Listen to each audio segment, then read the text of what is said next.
क्यों करा से दिलवा लगई हाना मिलेला बोलाई तो जई हाना क्यों करा से दिलवा लगई हाना मिलेला बोलाई तो जई हाना अच्छी तो बदल खिया के तोहर मार दी मतिया सवतिया राजा किछि तो बदल खिया के तोहर मार दी मतिया होय सवतिया राजा के धर बज सबन के सथिया तो बिगड़ी रतिया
समझा रही है तो आप लोगों को समझना जरूरी है।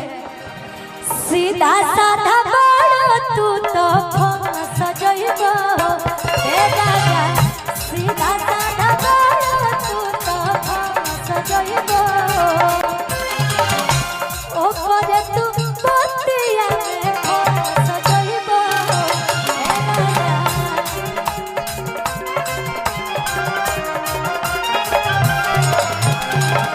सीधा साधा बड़ा तू तो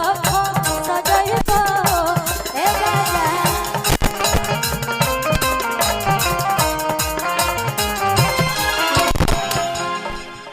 अरे मानली हो बतिया भोलाई दी बतिया